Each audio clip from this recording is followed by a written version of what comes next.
ఇసుక విజయవాడలో వరద బాధితులకు గోదావరి నుంచి భారీగా వరద సాయం అందుతుంది. ఏలూరు భీమవరం ఆహార ప్యాకెట్లను సిద్ధం చేసి లారీలు ట్రాక్టర్లలో తరలిస్తున్నారు.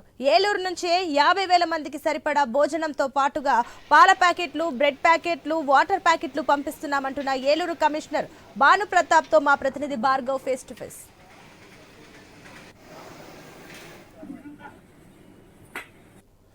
ఎన్టీఆర్ జిల్లా విజయవాడలో వరదలు సృష్టించినటువంటి బేభత్సానికి వేలాది మంది కూడా నిరాశ్రయులయ్యారు. ఎంతో మంది ఆహారం కోసం ఎదురు చూసిన నేపథ్యంలో ఆపన్నహస్తంగా ఏలూరు జిల్లా నుంచి యంత్రాంగం కూడా నిలబడ్డారు. జిల్లా కలెక్టర్ వెట్రిసిల్వి ఆదేశాలతో ప్రస్తుతం ఏలూరులో పలు ప్రాంతాల్లో ఆహార పొట్లాలను సిద్ధం చేస్తున్నారు.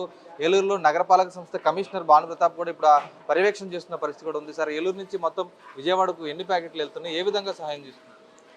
గుడ్ మార్నింగ్ అండి. నేను ఏలూరు కార్పొరేషన్ కమిషనర్ మాట్లాడుతున్నాను.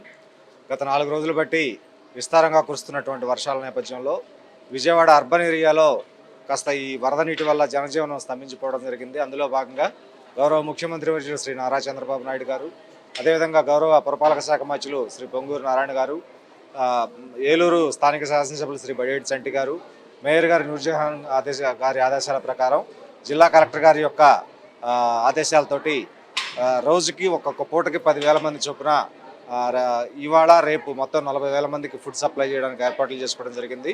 ఫస్ట్ ఇప్పుడు లంచ్ 10,000 వెహికల్ కూడా మూవ్ అవ్వడం జరిగింది. ఈవినింగ్కి మళ్ళీ కలెక్టర్ గారి ఆదేశాల ప్రకారం మళ్ళీ ప్రిపరేషన్ స్టార్ట్ చేస్తూ ఉన్నాం. అదేవిధంగా ఒక 150 మంది వర్కర్లని విజయవాడ నగరపాలక సంస్థలో పారిశుధ్య పనులు నిర్వహించడానికి కూడా ఏర్పాటు చేసి ఉన్నాం. ఇవన్నీ కూడా ఈ సాధారణ పరిస్థితులు నెలకొనేంత వరకు కూడా ఈ వర్క్ చేయాల్సి ఉంటుందని చెప్పి ప్రభుత్వం నుంచి ఆదేశాలు రావడంతో మా పురపాలక సంఘ సిబ్బంది, కార్పొరేషన్ సిబ్బంది, మెప్మా సిబ్బంది, అదేవిధంగా ఏజేసీ గారు, ఇతర సెక్షన్ హెడ్స్ అందరూ కూడా చక్కగా ఈ కార్యక్రమంలో పాల్గొని రాత్రి నుంచి కూడా అందరూ కష్టపడి వర్క్ చేస్తూ ఉన్నారు. భోజనంతో పాటు ఇంకా ఏ సౌకర్యాలు కల్పిస్తారు? ఫుడ్తో పాటు వాటర్ పంపిస్తూ ఉన్నామండి. శానిటేషన్ కోసం వర్కర్స్ని పంపిస్తూ ఉన్నాం. ఇంకా రిమైనింగ్ మెడికల్ అంతా కూడా అక్కడ డిస్ట్రిక్ట్ అడ్మినిస్ట్రేషన్ చూసుకుంటాం. బ్రెడ్ ప్యాకెట్లు, పాల ప్యాకెట్లు కూడా సిద్ధం చేస్తుంది. ఏలూరులో ఎన్ని ప్రాంతాల్లో అవన్నీ కూడా డిస్ట్రిక్ట్ కలెక్టర్ గారు వేరే డిపార్ట్మెంట్ వారికి అప్పచెప్పున్నారండి.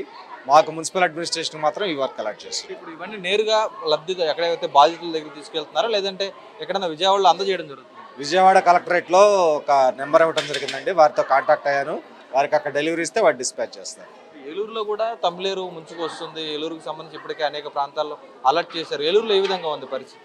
ఏలూరుకు సంబంధించి గత 4 రోజులు బట్టి తమిళేరు పరివాహక ప్రాంతంలో పర్యటించడం జరిగింది. ఒక 8 ప్రాంతాల్లో తమిళేరు బండ్ కాస్త వీక్గా ఉండటం జరిగింది.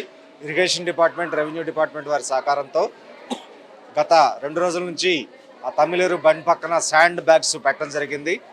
ఇప్పుడున్నటువంటి పరిస్థితుల ప్రకారం అయితే తమిళేరు నుంచి ఏలూరు నగరపాలక సంస్థలో ఉన్నటువంటి లోలయింగ్ ఏరియాకి ఎలాంటి ప్రాబ్లం లేదు. ఒకవేళ తమిళేరు ప్రవాహం కనుక పెరిగినట్టయితే దానికి తగినటువంటి చర్యలు తీసుకోవడానికి యంత్రాంగం మొత్తం సిద్ధంగా ఉంది. Thank you sir. అది చూస్తున్నాం కదా, విజయవాడలో ఉన్నటువంటి వరద బాధితులందరూ కూడా సహాయం చేసేందుకు ఆహారాన్ని సిద్ధం చేస్తున్నారు. ఆహారంతో పాటు ఏలూరు నుంచి దాదాపు 1,00,000 పాల ప్యాకెట్లను కానీ, అలాగే 2 లక్షల వాటర్ ప్యాకెట్లను కూడా సిద్ధం చేశారు. అలాగే 50,000 క్యాండిల్స్, అగ్గిపెట్టెలు, అంటే విద్యుత్ సదుపాయం లేక అంధకారంలో నగరం అంతా కూడా ఉన్న నేపథ్యంలో విజయవాడ నగరానికి క్యాండిల్స్ కానీ, అగరొత్తులు కూడా పంపిణీ చేసినటువంటి పరిస్థితి కూడా ఉంది. ఈ నేపథ్యంలోనే ఈ వరద సహాయక చర్యలు మరొక 2 రోజుల పాటు కూడా కొనసాగుతాయి. ఖచ్చితంగా ఆ బాధితులను ఆదుకునేందుకు తాము ఎప్పుడు కూడా ముందుంటామంటూ యంత్రాంగం ఏలూరు జిల్లా కలెక్టర్ ఆధ్వర్యంలో కూడా మరోసారి స్పష్టం చేసిన పరిస్థితి అయితే కనిపిస్తుంది. కెమెరా పర్సన్ మధుతో భార్గవ్, ఐ న్యూస్, ఏలూరు నుంచి.